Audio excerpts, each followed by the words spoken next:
మనం ఏం చెప్తున్నామో దాని మీద స్పష్టత లేనప్పుడు, మనం చెప్పే ప్రత్యామ్నాయ మార్గాలు ప్రజల్ని ఆకర్షిస్తాయనే నమ్మకం లేనప్పుడు, మనం చెప్తున్న పథకాలు ఏవైతే ఉంటాయో అవి అమలు చేయగలమనే నమ్మకం మన మీద మనకు లేనప్పుడు, అంటే మన చేతగానితనం అన్ని విధాలుగా ఉన్నప్పుడు, అన్ని వైపుల నుంచి కమ్ముకొస్తున్నప్పుడు, చేతగాని రాజకీయ నాయకులు చేసే పని, చేతగాని వాడు ఎవడైనా చేసే పని, లేదు చేతగాని వారు ఎవరైనా చేసే పని ఏంటి అంటే ఎదుటి వాళ్ళ మీద వ్యక్తిగతంగా దాడి చేయటం. అది ట్రోలింగ్లోనూ అదే ఉంటుంది. నువ్వు విమర్శ పెట్టగలిగితే విమర్శ పెట్టు. విమర్శ పెట్టడానికి మన భాషలో చాలా పదాలు ఉన్నాయి. విమర్శ పెట్టు, ఆ విమర్శను జనం దగ్గర తీసుకెళ్ళు. తిట్టు విమర్శకి మధ్య ఉండే తేడాన్ని అర్థం చేసుకో. ఈ రాజకీయ నాయకులు సభా మర్యాదల్ని, పబ్లిక్లో కొంచెం సంస్కారాన్ని పాటించాలి అని పదే పదే చెప్పాల్సి వస్తుంది. ఎప్పుడైతే మనం ప్రత్యర్థుల్ని, ఇప్పుడు నాకు ఒక విషయం ఇప్పటికీ అర్థం కాదు, అందరూ ప్రజాసేవ చేస్తున్నారు కదా, ప్రతి రాజకీయ నాయకుడు నేను ప్రజాసేవ కోసమే పుట్టాను అని అంటాడు. మరి ప్రజాసేవ మీరు నిస్వార్థంగా చేస్తున్నప్పుడు మీకు లోపల ఇంత మంట ఎందుకు వస్తుంది? వేరే వాళ్ళు గెలిస్తే నాకు అర్థం కాదు.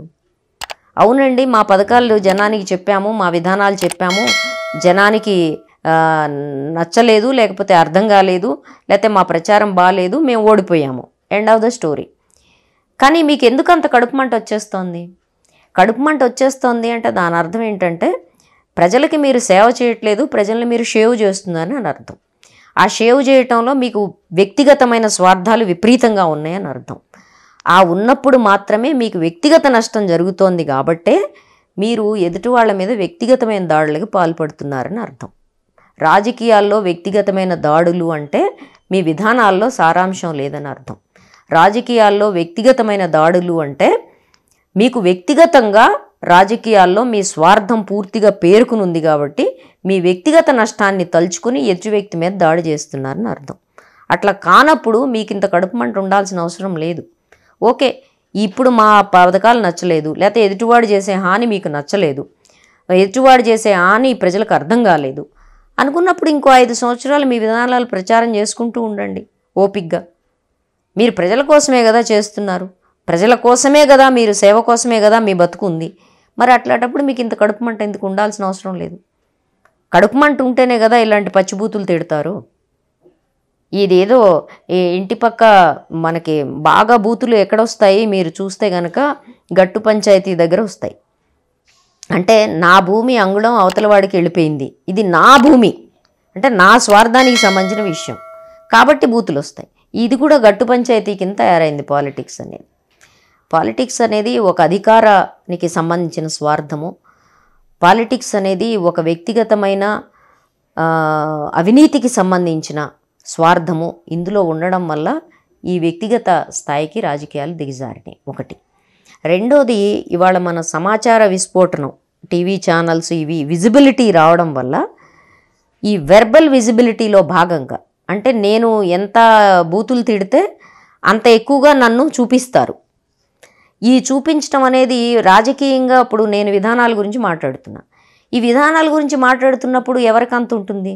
మీరు ఈ సినిమా హీరో గురించో హీరోయిన్ గురించో వ్యక్తిగతంగా అడిగారనుకోండి, నేను వ్యక్తిగతంగా 4 బూతులు తిడితే మీకు కూడా లైక్స్ ఎక్కువ వస్తాయి. లైక్స్ ఆర్ డిజ్లైక్స్, కడుపు మండిన డిజ్లైక్స్ లేదా పెడతారు, అంటే మీకు ఎక్కువగా విజిబిలిటీ, ఎక్కువ చూసేవాళ్ళు వస్తారు.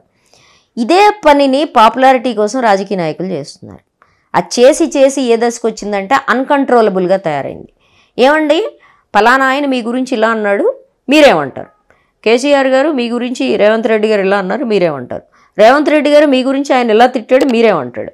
అంటే ఇలా బూతులు తిట్టుకోవడం, పరస్పర బూతులు తిట్టుకునే దశకి ఒక రకంగా చెప్పాలంటే ఈ విజిబిలిటీ ఇన్ ద మీడియా కూడా కారణమైంది, భారీ ఎత్తున కారణమైంది. వీలైనంత ఎక్కువ మందికి నేను రీచ్ అవ్వాలంటే దగ్గర దారి, అడ్డదారి ఏంటి అంటే ఎదుటి వాళ్ళని బూతులు తిట్టడం. ఇది మీరు ప్రతి ఒక్కళ్ళలో చూస్తారు. తర్వాత మన దేశంలో దురదృష్టం కొద్దీ, మన దేశంలోనే కాదు ప్రపంచంలో ఏ తిట్టైనా సరే ఆడవాళ్ళని ఉద్దేశించే ఉంటుంది. తిట్లు స్టార్ట్ అయ్యేది ఆడవాళ్ళ శరీరం నుంచి, అమ్మల నుంచే స్టార్ట్ అవుతాయి.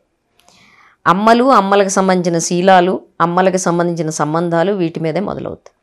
ఇది ఒక పరమ నికృష్టమైన పరిస్థితి మన పురుషస్వామ్యం కల్పించింది. నువ్వు మగవాణ్ణి తిట్టాలనుకున్నా వాళ్ళ అమ్మ దగ్గర నుంచే స్టార్ట్ అవ్వాలి. వాణ్ణిగా తిట్టే పరిస్థితి ఏం లేదు. నువ్వు ఇట్లాంటి వాడివిరా, నువ్వు అట్లాంటి వాడివిరా అని తిట్టడానికి లేదు. మీ అమ్మ ఎట్లాంటిది అన్న దగ్గరే స్టార్ట్ అవుతుంది. లేదు మీ అక్క చెల్లెళ్ళు, లేదు నీ భార్య, లేదంటే నీ కూతురు.